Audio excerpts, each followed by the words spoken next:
welcome to the AI GovSec discussion series. I'm Aditya Chotia, an AI governance and security enthusiast. I've spent 13 plus years in the cybersecurity, IT risk and compliance space.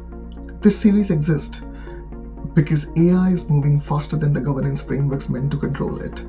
Every week, I sit down with industry leads, with CISO security leaders, and everybody is worried. Everybody doesn't know what's coming. Hence, I've created this to actually understand and see what everybody is doing, what's working, what's not working when it comes to AI, governance, and security.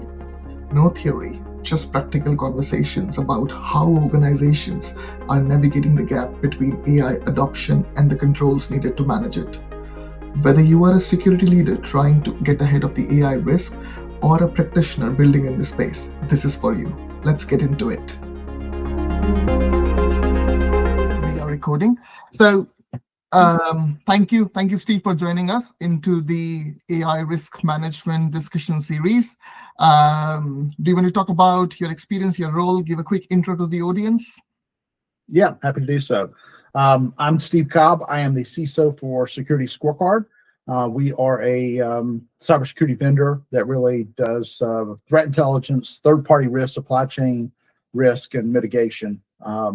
And I've been there for 3 years, but got a pretty extensive background in cybersecurity overall. I mean, you can tell I've been doing it for a long time. I'm known as Cyber Santa around the industry, and so yeah, I've seen a lot and done a lot, I would say. But yeah, happy to be here and looking forward to the conversation. Amazing. Thank you. And I would add that Steve has undersold himself. He has got under the belt 30 plus years of experience, both as MSSP, living through all the technological sort of transformations, breathing security in there, and now with this age of AI, still living there. So thank you, Steve, for sharing with us your knowledge insights. With that, let me begin the conversations. And the way I would like to start this is talk about your role at SecurityScorecard right now and how AI is reshaping your role, how it is changing the day-to-day activities, how are the conversations changing which you're having with the team?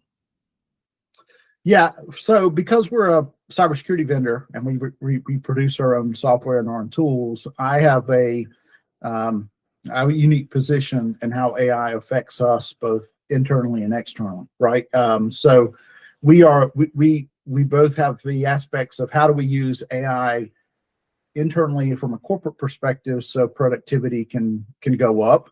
And then also, how do we introduce AI into our product so we can provide more insights and more efficiency and better experience to our customers. So I've got it coming at me from kind of both ways, and in both those cases, security is one of our top priorities. We are a security first design company, and we try to make sure everything that we do and everything that we ingest and use meets the security compliance regulations that are required. We're also FedRAMP ready.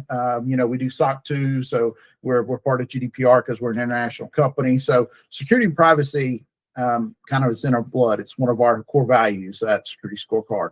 And for me, I think probably the way AI has impacted us the most is, yes, we're leveraging AI both internally for corporate use and in our product to get better outcomes and to get better outcomes faster. And so, one of the things I have to be concerned with and my team has to be concerned with are what tools are we introducing and what are we leveraging and how does it affect overall security of our environment or our product itself. Now, from a product standpoint, we're pretty conservative just because of those regulations that I mentioned, FedRAMP and other things. So we're very finicky and peculiar about what products and tools we introduce into our product itself, and what pieces of data we allow it to touch. So as we think about what we do internally, we're using our own built LLM built into AWS environments, built off Bedrock, and we're using it to do things like add vulnerability insights, add third-party risk insights, and remediation insights for our customers, so they can get to a better outcome from a third-party or supply chain risk perspective. Right now, that's really For security scorecard, the industry has always been, and I think we're doing it wrong, so maybe controversial there, but I'll throw that out there from a third-party risk standpoint. It's always been a compliance-driven effort, right? We want to make sure people fill out a questionnaire, they check boxes, are you doing these things? And security scorecard is trying to move the industry more towards, think about a security operations mindset, right? So it's more about validating that you've got the controls in place that you say, if you're one of our vendors, validating that your maturity is there. We look at things like patching cadence and all those sorts of things as part of our core product. But then as well, we're looking at other things like, how do we do remediation? What is incident response like when and if you're breached? And we're trying to challenge the industry to think about this in the same way our internal security operations teams does for first-party risk. Think about third and fourth party risk in the same mindset. Just assume there's a breach, right? And so what do you do there? You do tabletop exercises. You get playbooks in place. You have remediation steps that are real actionable. Right now in third party risk world, what typically happens is when a breach is announced, a new vulnerability is announced, that's a supply chain breach, which, the data tells us is going up. Attackers are leveraging supply chain more and more each and every day for these attacks because they can kind of expand, they can scale their footprint. When those happen, typically customers will send a questionnaire to a vendor and ask things like, are you breached? Do you have our data? Where's our data at? What do we need to do? What's the next steps for us? Get on a call with us. Let's do a war room, right? Blah, blah, blah. And in today's world, vendors, especially in the supply chain, they don't have the resources to meet every one of those demands from all their customers. And so, our approach is, why are we putting the responsibility, or why are we putting the control, if you will, in our vendors' hands? We should be proactively looking at those things, like what happens if a breach does happen? If I can't get control of that vendor, what can I do? Can I shut off an API? Can I rotate credentials? Can I claw data back? Can I make sure that my customer managed keys and encrypted data is intact and nobody can touch it? All those kind of things that go into the mindset of how we protect supply chain. And we're using AI to get there faster, because as you can imagine, when we go in this talk, and I talk to peers and customers all the time, and initially we had discussions like, how many vendors do you have that you'd mark as critical, right? How many of those will affect they have access to your data or your systems, or their availability affects how you can serve your own customers? Most customers say, oh, we've probably got 20 or 25 vendors that we'd say critical. And overall, we've got 200 vendors. And typically when we go in and look, the numbers are much higher than that. They have thousands or tens of thousands of vendors, and their critical vendors are not 25, it's 2,500 or something like that. And so the scale is astronomical. We're asking third-party risk vendor management teams to do an effort that's really unmanageable. They can't do it. It's a Herculean effort.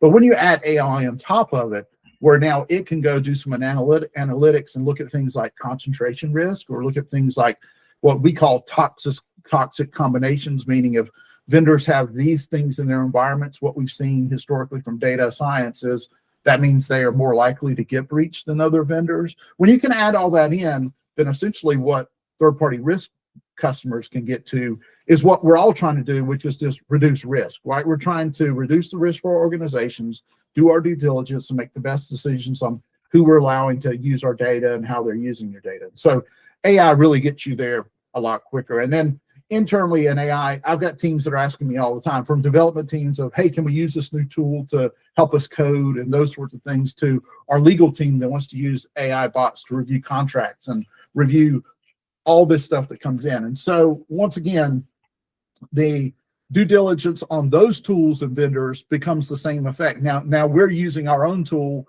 as a customer, looking at our vendors themselves, and what kind of access do they have? We classify them as a critical, high, medium, or low vendor, and based on that, then we handle what our next steps may be. And any of those vendors that have an AI component, we go through. I always say we're talking about, as an industry, AI as it's something really different. It's really not. It's all about data, and it's all about risk. Right now, you could argue the velocity of how fast AI is coming to affect systems or organizations is much faster, and I'd agree there. But we're still breaking it down to risk, right? And how do we consider that risk? How do we control that risk and reduce that risk? And we're doing those same things internally, right? We're looking at those tools and understanding. I think one of the scariest places those comes for, those tools that we've always used, who are now adding in AI components or features after the fact. And one of my pet peeves is any vendor who wants to enable AI features by default, and I've got to go opt out. I hate that, right? I hate that approach. Why do we do that? I think that's the complete wrong way to do it. You're asking me as a cybersecurity practitioner now to go do more work to make sure I turn this feature off before my data gets into it, versus giving me the option to say, hey, we got this new feature and it may make you more efficient or may save you time or money. And here, you can go turn it on here. I see a lot of vendors who, I think from a marketing perspective, are trying to get ahead by saying, we're enabling these features and you got to go ask us to opt out or go turn this feature off yourself. That's one of the things that kind of burns me up. I hate when I see vendors do that. Understood. I think what really interesting answer, and I think what I heard there was I think the organization's security team needs to proactively control the vendor risk, the supplier risk, rather than just leaving it out there. Understand which are their real critical vendors versus, it's just a tiny set versus all the others. I think the other thing which I understood was the AI is definitely something which is coming a lot more faster, but the principles or the building blocks from a security standpoint are still the same. And thirdly, I think I 100% align with you there that these new AI tool vendors are just sort of trying to push the product and trying to push all the AI functionality, embedded chatbots in there without notifying the customer properly. So I 100% align with that.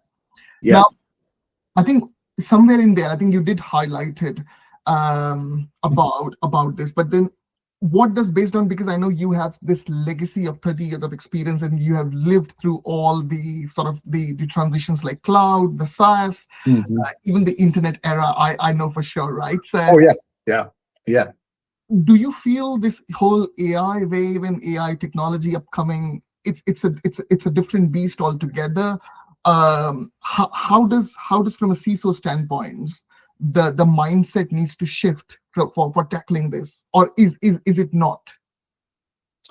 Well, again, I think foundationally it's probably very it is very similar to how we think about risk and data and those things that touch it. I think the differences are the nuance there is one, as I mentioned, the velocity. Two, I think the interconnectedness of all these things, AI does present a little bit different challenge than the old days. Back in the old days, and I go back to the AOL dial-up days, right? I mean, that's how far back I go. But we, initially in cybersecurity, we were worried about protecting our data centers or on-prem systems, and we knew how connections came in there. It was pretty easy. I had a VPN concentrator, I had a router, and you make connections in, and I controlled those, right? And I could say you have access or you don't have access, and then internally microsegmentation still was a thing back in the day, and that I could say you can only access this database server or that database server or whatever it might be. Now with API connectivity, and I think the other piece too, when I say interconnectedness, I think about some of these breaches that have happened, like the SalesLoft drift breach that's happened, and others where we're talking about not just third-party vendors, but fourth-party vendors. So Salesforce has our data, and we sign up with SalesLoft Drift, or somebody, a company signs up with them, and now they get access to that data through a Salesforce integration already. And for me, as a security team and a CISO, it's really hard to track that because, one, some of the trust I'm putting into those vendors touching my data is that they have security controls in place. They're looking at least privilege access and other principles. Once again, these are foundational principles when we think about data access and how we architect those security controls. But in the modern times today, we all know that as people build out APIs and they build out these OAuth connections and things, typically, and I've seen this happen firsthand for our developers, and I've seen it in other places I've been as well. Developers, a lot of times when they build, they run into an issue with access. What do? They turn on God mode and say, okay, let's just get past that. Let's make this work.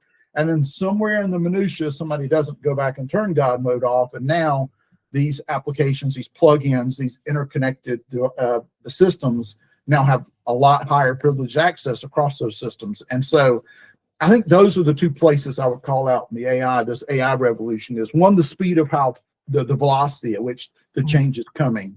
And two is just the interconnectedness of all these systems, because we're not just dealing with the old-fashioned Ethernet plug or VPN concentrator connection that I have to a vendor or a third party. Now I've got API connections. It's all in the cloud. I can't see who those vendors are connecting to.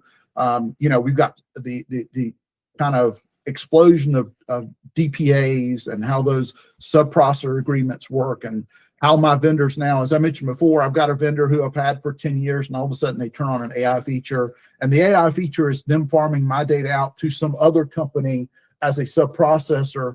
What's happening to my data? Does it go to them? Do they keep it? Are they training on it? Are they putting it out publicly? Those are all kind of questions now that I think change the spectrum a little bit of what we think about from data privacy and data security to what we've been in the past. No, 100%. This 100% resonates even what I'm seeing, as you said, right? So the integration, the API, because one of the experience, what caught my eye is people are developing sort of applications, let's say within Microsoft Azure Foundry or within sort of Google Cloud Vertex, but then you can put in even your personal API connection of your personal LLM, whether it's Kiwi Code or whether it's sort of DeepSeek or whether it is Google Vertex, even on the Azure platform, and that sort of scared me, because then even though it's going out from one sort of tenant to the other tenant, but it's sort of going out from your organization. So yeah, it definitely, the whole integration in AI piece is really stressful, and the speed at which it gets developed is yeah. So, and I think the other thing too that we are somewhat doing a poor job of understanding as an industry are the just security of these LLM models themselves. I mean, you mentioned DeepSeek, right? And everybody was saying, okay, well, don't people are blocking DeepSeek, the actual domain, and going to the DeepSeek GUI interface to use DeepSeek out of the gate because they knew there were connections for China. But then we also learned that you could take the DeepSeek LLM and then take it and stick it into your own AWS or Azure environment. And guess what? That LLM still called back to China and did nefarious things, right? And so I think for the LLM models themselves, even, we don't really, it's somewhat of a black box. I think there's a lot of security researchers who are doing great work out there. Some of them are at SecurityScorecard. And when we look at some of these LLM models, just because you download an LLM like Olama or something offline and throw it into a cloud environment to run, doesn't mean that there's not some inherent things within that LLM that are making external connections. That's the things that we really need to be aware of and just build into what we think about from our security controls. No, 100% aligned, exactly as you mentioned. And I think with this in mind, the way I am thinking is, then because the organizations are right, left, and center trying to harness the power of AI and the productivity it brings with it, right? So how intentional are you seeing that organizations / employees within a company are adopting the AI tools formally, like business have provided them, or sort of informally they are creeping into the organizations via the personal subscription of the employees of ChatGPT, of Google Pro, or Claude, or any other AI tool? And how does this elevates the third-party risk? Because then there is another unvetted vendor out there, because it's a personally subscribed. So how are you seeing this at your end? Oh yeah, the proliferation of this is pretty massive across all organizations and peers. When I speak with other CISOs, and I do a lot of conferences, I do a lot of roundtable discussions and stuff, but this is one of the places where my peers are most concerned, is that idea of what's discovery look like in today's time, right? Because of all the different connections that happen that I just mentioned. But then you add in the layer of, I've got a policy that says, this is our AI vendor of choice. We officially have got an enterprise agreement with them. We know they don't do things like train on our data or keep our data. We have a retention policy in place, all those sorts of things. So we want to encourage you to use that. But then you have somebody else who has a preference for a different AI model, ChatGPT or whatever it might be, Gemini, whatever it might be, and they go use that from a personal standpoint. I think what it comes down to, there are technical controls we can put in place, right? But I think this still goes back to, past lives where I lived. And when the very first proxies came out, we were trying to solve the problem of, how do I keep my employees from going to sites that they shouldn't be going to? Let's put this proxy in place. And now we can block them from going to sites that are, pornographic, or, sites that have other things that are not business related, and we want to block because they reduce productivity, blah, blah, blah, all those sorts of things. And it was really hard to do because those sites would change on a week-to-week basis. And so you block in one site one week, and the next week they've added another subnet or another subdomain to it, and now employees can get to it. In the same way as blocking all these AI interfaces and things, it's really hard to do from a technical control standpoint. I think that's why it has to come back to culture, right? You have to build this culture in your organization that, hey, we are security first. We want to do things right way. And security doesn't want to be a blocker. We want to be an enabler. And so I think most security practitioners out there have to make that choice of, like, we're going to choose this as our AI tool. We're going to allow you to use it for productivity internally. We're going to set you up so you can be successful there. And it may not be the one that you most like or the one most favor, but this is the one we're going to use. This is no different than as you go into an organization, and some organizations favor Office 365 and some favor Google Workspace, or some favor, some other, open source brand of work productivity suite built on Linux, right? It's still the same. When there's no difference when I tell my employees, hey, we bought Office 365 and that's what we've endorsed and you use, versus me saying, hey, we're a Google Workspace shop and that's what you use for email. I'm not letting you use Office 365. It's got to be some culture built in, right? And people have to, oh, okay, well, there must be a reason for this. This is why I'm going to go that route. You still see, though, those employees who say, well, I can get better results out of Gemini than ChatGPT for these things, or I can get better results out of ChatGPT than Gemini. I'm going to go sign up with my personal account and go use it. There is no technical control that's going to block that from happening, right? It's just not going to happen. I mean, I could even block that on our corporate devices. They can go to their personal devices. They can go to their phone where they've taken a screenshot or downloaded something, uploaded it to ChatGPT, and get away with it. Our employees and our staff have to understand the concept of how we think about data security and data privacy, and have to be bought in on it. They have to be part of the culture. And if they're not part of the culture, then you're always going to be chasing your tail. There's always going to be those issues and potential for data leakage. And sooner or later, it's going to come back to bite you. Exactly, 100%. And because you said that you are, and I know you are really, really active in the whole conference circuit and roundtables, and you have a lot of bigger network of CISOs. Have you seen any CISO of a company, or do you know any organization who has started to do any discovery of, okay, what are the chatbots sitting in my SaaS tools? What are the actual Gen AI tools out there which are being used in the browser by employees? What are my actual subscriptions are giving me in terms of LLM or chatbots? Like, is there any discovery exercise happening, or is it too impossible to be done at this point? Well, I think CISOs are taking a couple of different approaches. I don't know that they're all 100%, but I think we're learning more, and we're adjusting as we go through that. I hear a lot of companies that are looking at network-based tools to try to figure out who's going where, that sort of thing.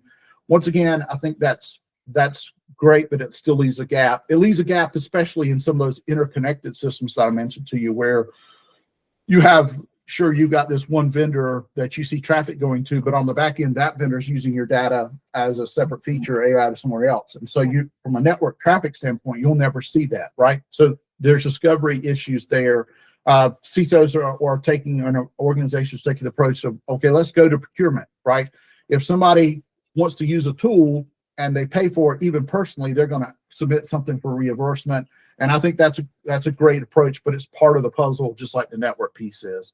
I think all these, we talk about defense in depth as a strategy that security practitioners use. I think it plays perfectly in this kind of challenge that we have as well. Is we have to layer on several tools in order for us to get to something that's as close to 100% as possible. Procurement's one way to do it. I still see gaps there because, to your point, as you mentioned earlier, some folks who so desperately want to use ChatGPT, for instance, to write emails to all of their accounts, they're going to go pay for it because it could affect their bonus or their quota, right? I mean, they're trying to get to it. I get it. I get that. You probably won't see that in procurement, but yet your data's still out there floating around in the ethos.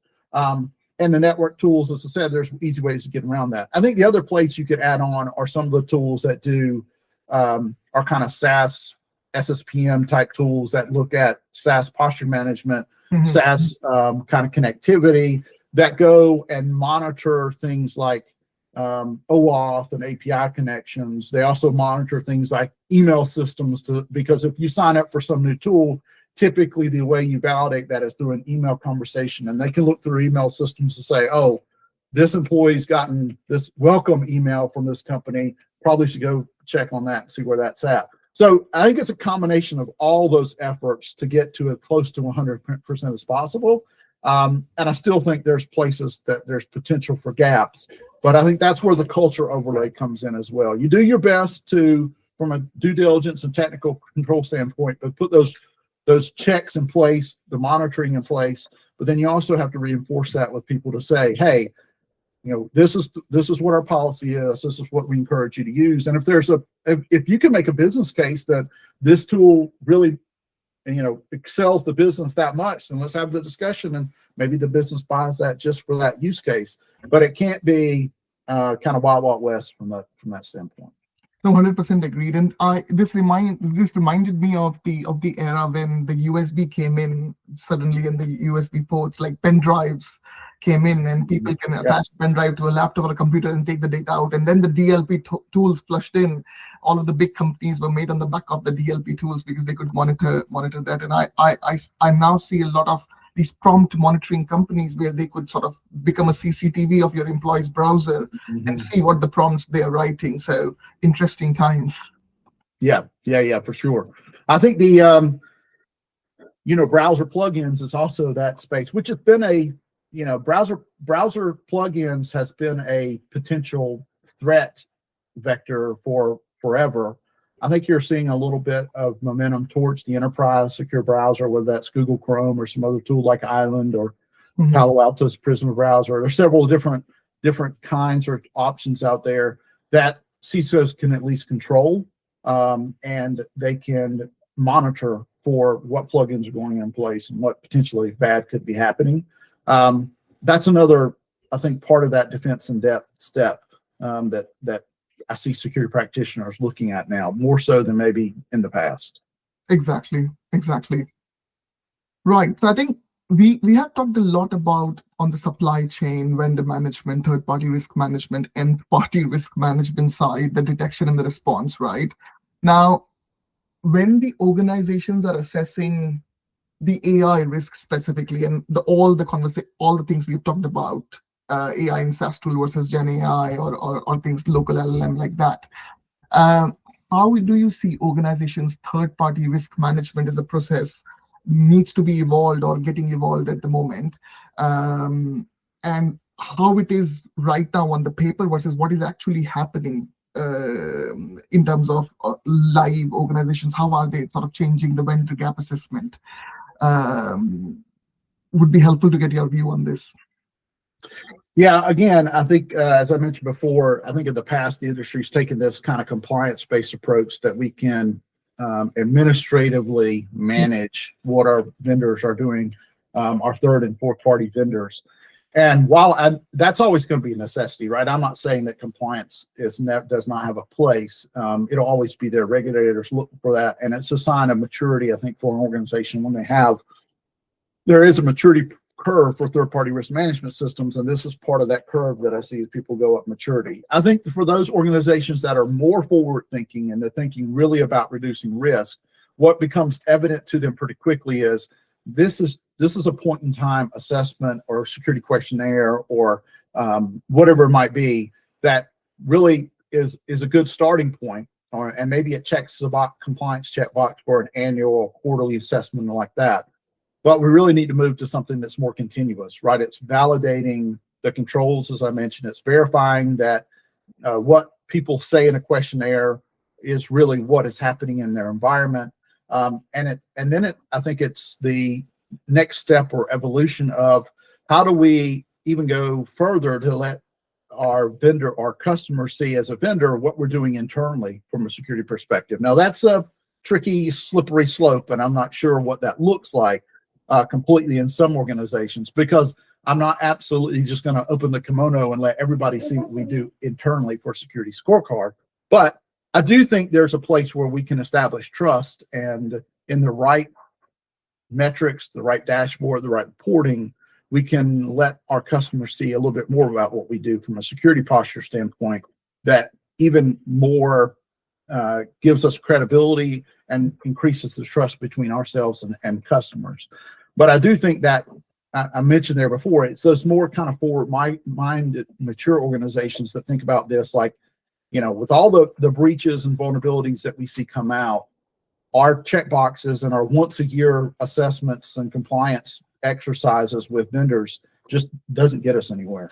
And that's the other reason why I say really moving to that continuous monitoring / detection and response kind of security operations mindset is, I think, ultimately where we need to be at as an industry, right? We need to be at a place where when a breach happens in our supply chain, we can take control over the situation and cut connections, understand at least what is impacted and what the blast radius looks like, instead of putting the onus on our vendors to tell us what's going on and what's happening. We need to be able to make proactive decisions and protect our organizations way before that ever happens, right? I mean, typically, when a vulnerability is released on Bleeping Computer or Hacker News or any of those outlets where a new vulnerability for this supply chain vendors come out, when that's come out, there's already an exploit that's out there in the wild. There's already a GitHub repo that's got a proof of concept of that exploit and shows somebody pretty easily how they can go reproduce and how they can exploit that vulnerability for their own gain. And all that's great. I think security researchers doing that process is great. But for me as a customer or of a vendor who has that vulnerability, what I need to be worried about is that's already happened, right? It's already out there in the environment. What am I going to do? And me adding to time to say to the vendor, hey, what are you doing? Do you have my data? What can I do? What are next steps? Blah, blah, blah. All that needs to be fleshed out before the breach ever happens, right? That's why I mentioned before, we need to get to the mindset of assume breach. What are you going to do when and if a breach happens? And then when you have leadership that comes to you and says, hey, just saw this vulnerability. What does it mean for us? What's the impact? What's the risk? You already have that data in front of you. And you can say, with a straight face, hey, they've got our data and it's not encrypted with our own managed keys. So if an attacker gets it, potentially put it out in the public, but here's what we're going to do. We're going to go ahead and cut connections with them. We're going to proactively understand. We know what data that is, what the impact is, who it could affect. We've already done that risk calculation to understand this is potential for us as a risk.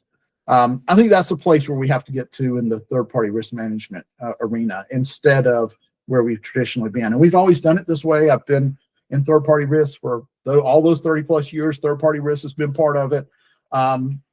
But I think we have to change thinking there. The industry has to move away from the compliance-driven kind of assessment mindset. No, 100% aligned. And this resonates really, really hard because I again sort of it goes back to the discussion of proactively managing your own landscape and the vendor which comes with it and knowing before anything happens, because how could you control and secure something when you don't even know it exists and things like that? Exactly. So 100% aligned. I will ask a follow-up question in this space is because in all of my conversations with organizations, at least here in the EU, the other side of the pond, what I do hear is, at what level do we have to stop? Where do we draw the line? So we can do the vendor risk management proactively for the first vendor, and then maybe the second vendor for the critical business processes where the apps are supporting. But at what level do we draw the line, and at which level, obviously, it becomes their accountability and responsibility versus us? And do you want to shed any light on this space? How do you tackle? Yeah, I actually was in the UK last year for the Gartner Risk Conference. I spoke at it and had a roundtable with some CISO and security leaders after the fact. And this conversation came up just because of the amount of regulations that we see internationally in the EU, GDPR, even some of the international countries that are putting some very specific talking points around data security and data privacy. And they're driving it to a place there. I also have an interesting take there too that we can talk about a little bit later. But I got that feedback from a lot of folks. It's like, hey, we're doing everything we can. How far do we need to take this? And my pushback there would be, you got to go as far as the risk takes you, right? I mean, if it's the fourth, the fifth, the sixth party where potentially your risk lives and your data is there, you've got to understand what that risk impact looks like. What does it mean for your organization if a breach happens in that sixth party vendor, and how that can come back to affect you and your business. Now, once again, I mentioned earlier before, this is a Herculean effort. You cannot do this with the standard. Even in, we do business with some of the largest financial institutions in the world, and they've got third-party risk management teams that are in the tens of thousands, 25,000 person teams. We got all large organizations, but even in those big banks, hundreds of thousands of vendors, they can't do this by human efforts. This is a place where I think AI can come into play really well, right? Because it can do analysis based on what we tell AI on what our risk looks like down the chain, as well as for SecurityScorecard and our analytics and how we look at programmatically distributing our scorecards A through F. We have data science teams and AI teams that look at, and data points to specifically if an organization is an F, they're 14 times more likely to have a breach than an organization than is an A. Now, it doesn't mean that an organization with an A won't ever be breached. That's not what it means. What it just means is that it's a data point. It's a likelihood assessment of what that looks like. But when AI can take all that data and look down your supply chain, then it can come back with information for organizations to say, hey, here's a point in your supply chain when there's significant risk, and it may be 2 or 3 vendors removed from you, but it's something that you should consider. So my response back to that would be, with our human teams and what we have the capabilities to do, yeah, your third-party risk and maybe fourth party is probably as far as you can go for those critical vendors. But when you add in AI and some of the tools and other intelligence to the equation and let some systems go to that number crunching and analysis for you, I think then you have to take it all the way down the chain to wherever the risk stops. Got it. Yeah, I think this completely makes sense. Moving on into the sort of the governance arena, because there's a lot of conversations happening around this term known as AI governance, right? And it means many things. People interpret it in many different ways, and they sort of put different definitions to it. From your CISO's perspective, who's running the SaaS solution is actually in the security space as well. How do you interpret the definition of this AI governance, and how do you make sure that you keep the noise out versus what it actually is meant for? Yeah, I've seen this go wrong in a lot of organizations that I hear from peers, where they start the AI governance committee, and I founded ours at SecurityScorecard and chair our AI governance committee, and the wheels spin off because it starts scoping and creeping out to so many different things in the organization. Mm-hmm. I think first off, really if you're going to do the AI governance exercise, and I think all organizations should, so let me just start out there. Even though, as I mentioned before, it's still foundational, I think there are a few nuances like velocity and the interconnectedness that I think require you to have maybe a little bit of a different mindset or a little bit of a different thought process around AI.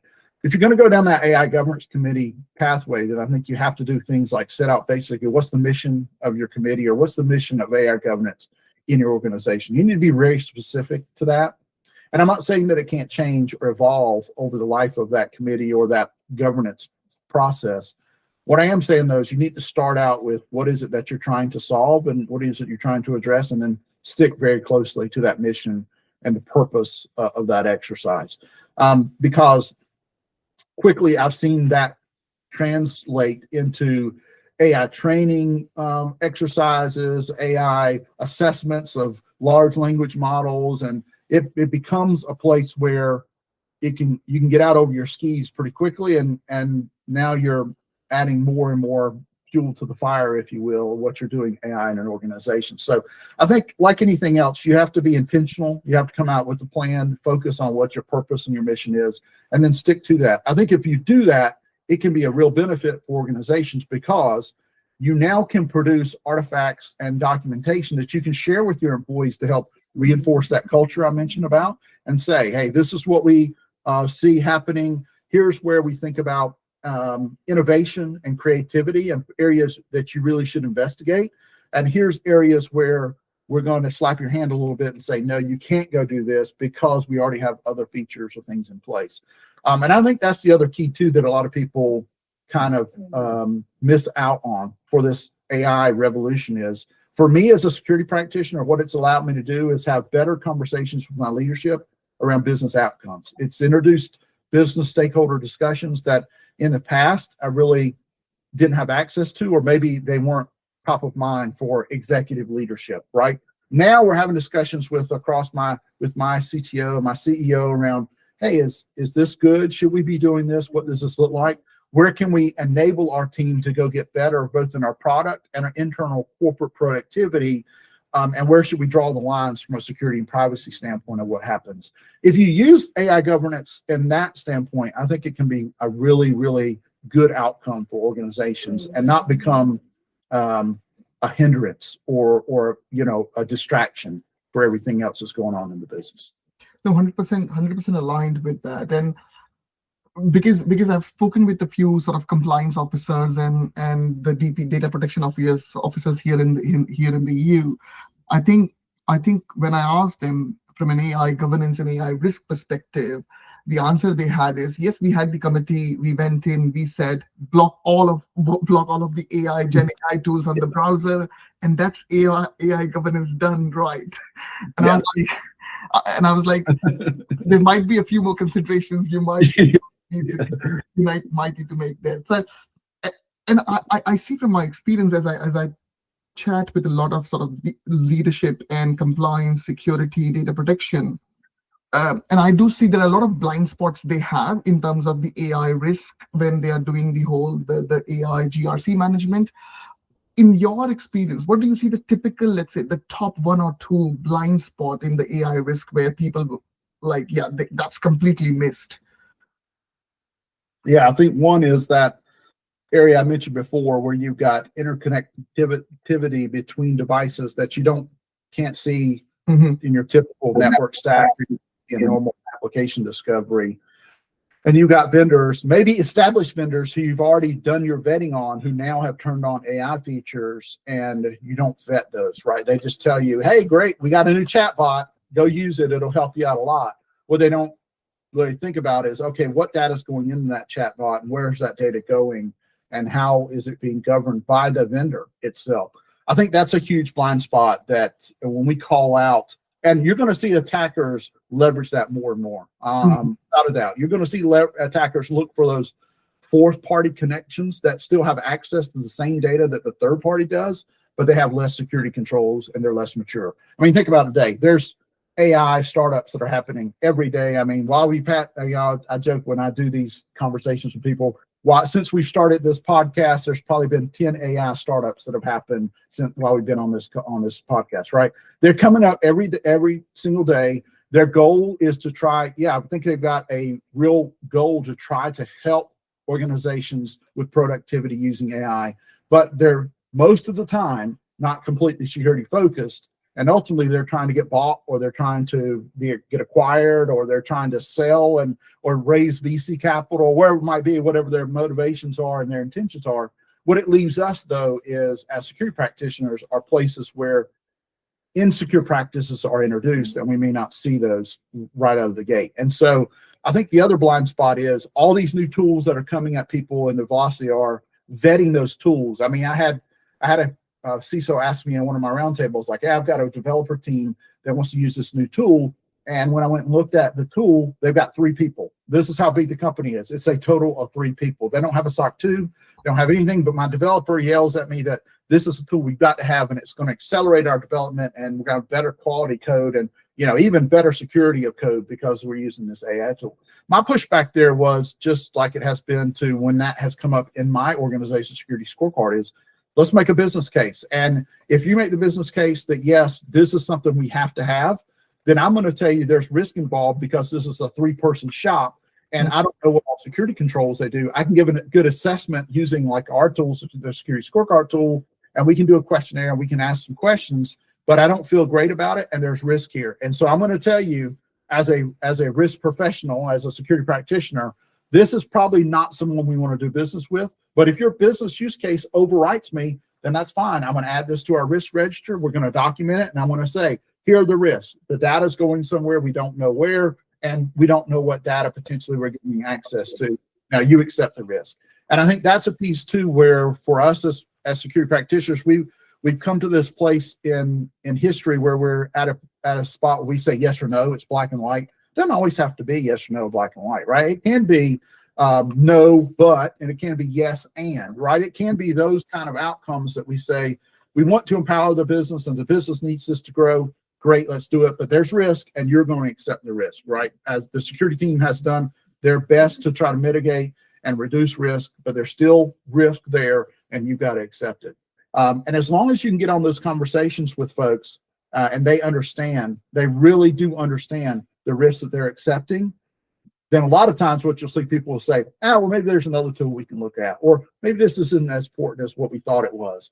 But I think that's the piece where for a lot of organizations, it's a yes or no, like, no, you can't use this tool because it's only 3 people, rather than trying to be an enabler and saying, sure, you can use it, but there's considerable risk here, and you're going to accept that risk because we're going to document it and point it out.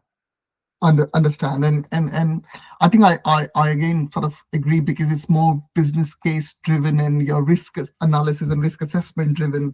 And if the business is that business cannot exist without that tool, then yes, you accept the risk or you document it, right? 100% aligned. Now, sort of bringing into another section, which is sort of the closer section, because I know you're speaking from past 45 minutes. So coming to the tail end, and the way I would ask this is looking forward, right?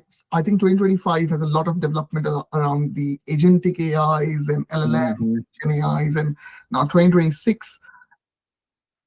If you have to give me your 2 perspectives, one for the 12 months and one for the 24 months, and let's say you are advising 5 new CISOs, 3 are the CISOs of startups, but then 2 are the CISOs of Fortune 500. What advice would you give them for the next sort of 12 to 24 months, and how would your advice would change for a startup to a Fortune sort of enterprise? Yeah. Wow, that's a pretty in-depth question right there. A lot of ways it can go. I think right now what I would say to all those CISOs is beware or be cautious around agentic AI. I mean, and I say that because I think there's a lot of opportunity and a lot of really interesting things that can happen with agentic AI, but I also think it does introduce risk at a faster pace than what most practitioners see. And in the startup world, I would call that out as, hey, you're trying to accelerate your business. You're trying to put these agents in that do all these great things for you within your organization or your own product. Just be careful of how those identities talk to each other and what access they have.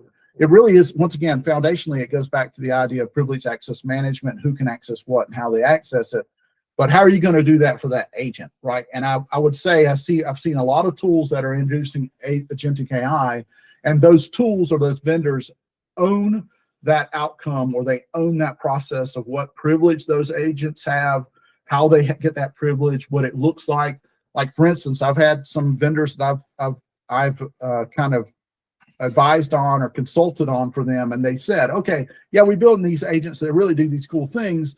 And my first question was, okay, what permissions does that agent have? Okay, we're giving them an admin permission because they need admin access to go do all those things. And once again, my pushback there was, do they, right? Do you want that agent to be an admin? It's just like we talk about just-in-time provisioning. The same principles have to apply to that agentic AI, and you cannot leave it up to a vendor to own that type of risk, right? The idea should be, okay, if it needs to be an admin, why and for how long, right? And those 2 questions have to have an answer. it can't be, I don't know, and needs to be always an admin, then that's not the right tool. You need to move on to a different tool because there's ways to do this. So Agentic AI is the one I challenge both startups and those folks that are more seasoned going into large organizations where they're looking to adopt Agentic AI to help reduce resources and increase productivity. I'd have the same type of advice to them, but I may change it a little bit, right? Because they probably have very mature privileged access policies and controls in place. And I tell them, view the Agentic AI as just as another person. In fact, I think, I was at the CrowdStrike Falcons event in Vegas this year, and their CEO stood up and said, we're thinking about Agentic AI, and we're thinking about them as regular entities, just like human entities. And I think that's probably a good way to think about it, especially in those large enterprise organizations, because these agents that we put out there, they do have identities, they do have privileges, and they do have access to things. And we need to manage those just like we do our human identities. Those more seasoned CISOs in the larger, more mature organizations likely have process and controls in place to do that. Whereas in the startup, they probably don't, and they're gonna have to do it in a much more bootstrap type of methodology. So that's one. I think the second would be something along with that. It would be MCP servers. I think there's a great opportunity for MCP servers, but again, when we can't just, I always tell people, typically these decisions come down to security and convenience. And many times we promote convenience at the detriment of security, right? And that is not the outcome for security practitioners that we want. There has to be some compromise there. And sure, maybe if convenience needs to be had, there's other security controls or compensating controls we put in place to leverage that and equal that out.